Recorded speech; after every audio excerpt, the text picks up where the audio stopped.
so grateful. I pray that you speak to us tonight. In Jesus' name. 2 Samuel 9. David asked, "Is there anyone from Saul's family still alive that I could show faithful love for Jonathan's sake?" There was a servant from Saul's household named Ziba, and he was summoned before David. "Are you Ziba?" the king asked him. "At your service," he answered.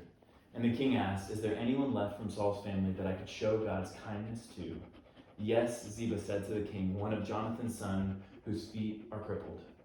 "Where is he?" the king asked. "He is at the house of Ammiel's son, Machir at Lodebar," Ziba told the king. So King David had him brought from the house of Ammiel's son, Machir at Lodebar. Mephibosheth, Jonathan's son and Saul's grandson, came to David, and he fell to the ground, bowing low out of respect. "Mephibosheth," David said. "Yes," he replied, "I am at your service." "Don't be afraid," David told him, "because I will certainly show you faithful love of the sake of your father Jonathan.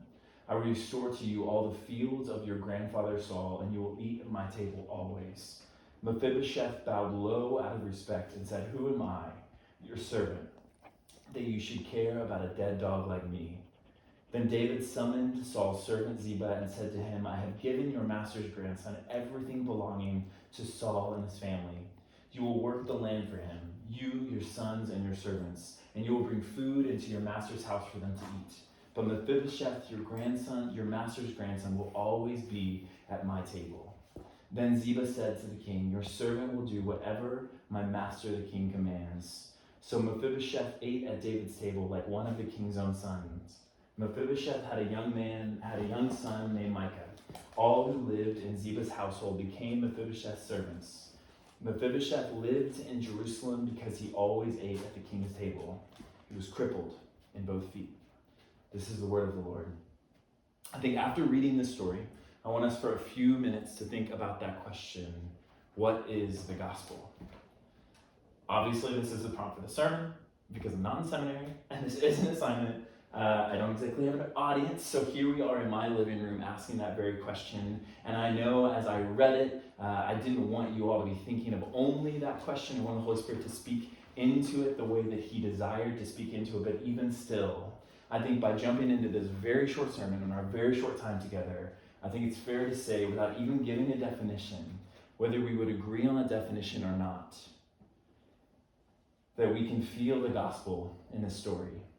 The depth of what we want the gospel to be, the depth of what we maybe once knew what the gospel was. And I think all of us, regardless of where we are on our journey following Jesus, feel differently than we did in college, or maybe moments of our lives when, for me, things were so much freaking simpler than they are now.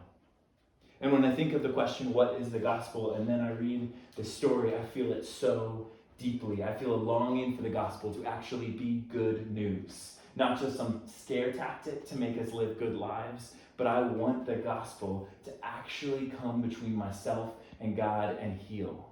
I want the gospel to come between myself and other humans and heal. I want it to be a healing of brokenness, and I think this story screams the gospel when I actually ask the question, what is the gospel? It takes two men who are in completely different places, who are enemies, and it pieces them together. This story tells of the forgiveness and the healing and the unity which Jesus offers.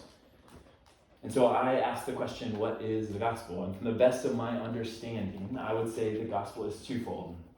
First, it is the news that the God of the universe, through Jesus Christ, is redeeming humanity and creation by offering forgiveness of the brokenness, sin, and evil which covers and infests humankind and all of creation. And secondly, I believe it is God inviting us into the process of redemption as partners with him in this ministry. And if that definition is true, then we see the gospel shine through this story as God heals human relationships, as God heals David from his prejudice, and as David invites Mephibosheth to dine at the table of the king all of his days. And to briefly summarize the story, the history that leads up to this story, Mephibosheth was one of Saul's only remaining living relatives. He was the son of Jonathan, who was David's best friend. I think a lot of us know this story, but just to quickly gloss over it.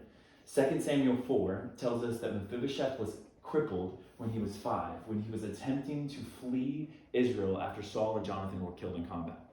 After Saul was killed, his son Ishbosheth becomes king over Israel for 2 years until he's murdered. David is then crowned king of Israel and Judah. So Mephibosheth is automatically an enemy of the king of Israel. The king David, once Ishbosheth, his uncle, is killed. Because he is crippled and he's comparatively young, he is condemned to a life of oppression and marginalization because he's no longer of the royal household. He's no longer of a place of privilege. And so the place that he escapes along with his family and everyone else who's loyal to Saul at that time was called Makir at Lodabar, which literally means no pasture land in Hebrew. It's not actually a place from Dune, even though I think you were thinking that. Anyway. But because of David's promise to Jonathan in 1 Samuel 18 and 20, David is faithful to Jonathan's family line. There's an incredible picture in the story of Jonathan and David promising covenant to one another, covenanting in their love together to be faithful to one another. David asks, as we catch up in this story in 2 Samuel 9, if anyone from Saul's family is alive in Ziba, because he's loyal to Saul, he was Saul's servant, knows there is, and he tells the king someone is alive, and he goes to actually get him. And then I love David's question in verse 4. He just asks, where is he? And I feel that question deeply, just as I do the gospel in this whole story, because I know that at some point the shepherd came after me, and although he knew where I was, he still asked the question, where is Chris? And he found me.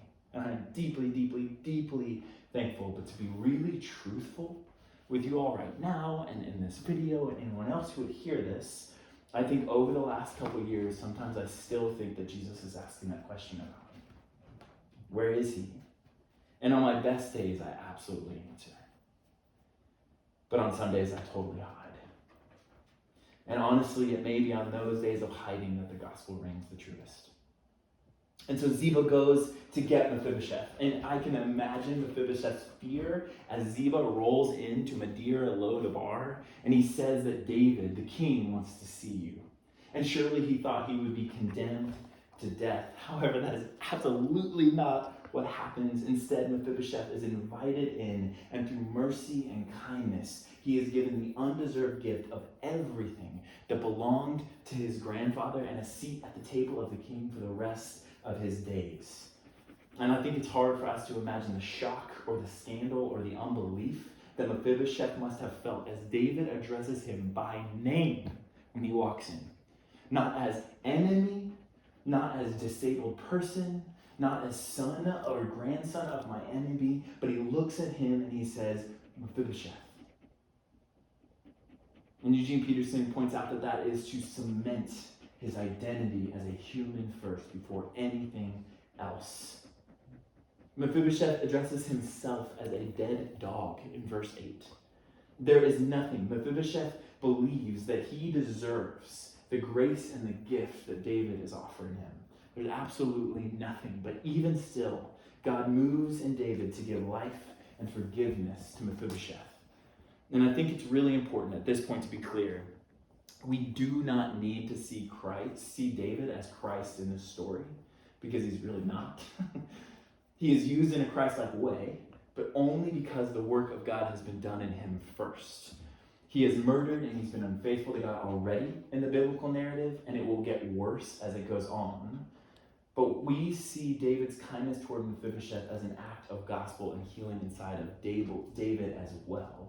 So specifically, David is quoted as saying that he hates the blind and the lame, and they would not enter his kingdom in 2 Samuel 5. So just a couple chapters before, as he takes over the kingdom and is throned king of Israel and Judah, he literally says, I hate the blind and the lame, and they will not enter. Major issue. However, then in 2 Samuel 7, God promises David his kingdom would be forever. It's where the promise of Christ and the Messiah actually enters into the story of Israel. And I believe that is where God began to heal David from his prejudice toward the oppressed and marginalized as a person of power. As he saw how long his line would last, his dynasty, he realized everyone would need to be a part of that dynasty, not just the powerful, not just the privileged. So we can see, for David to offer someone the gift of land and seat at his table is one thing, but to offer it to a lame person is an entirely another, because it shows the healing, the strong work of healing that God has actually done in David himself. And so I believe that this story is an overall picture of the beautiful work of redemption between them as humans and as enemies, and internally as each, as David is moved out of his prejudice and Mephibosheth sees his value as a human being, not as a person who is oppressed or a person who is crippled. I read one scholar who said that maybe this story was on the psalmist's mind when they wrote, "You set a table for me in front of my enemies," in Psalm 23.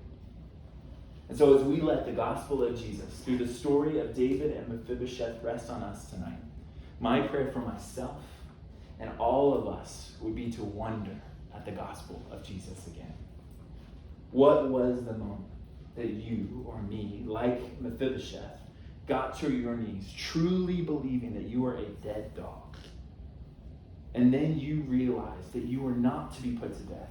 You were not to be shunned. You were not to be made fun of or left out, but you were actually to be welcomed to the table of God, in spite of anything you would do, anywhere you've been, and anywhere you would go. Lord, would you bring us to that place together? In Jesus' name.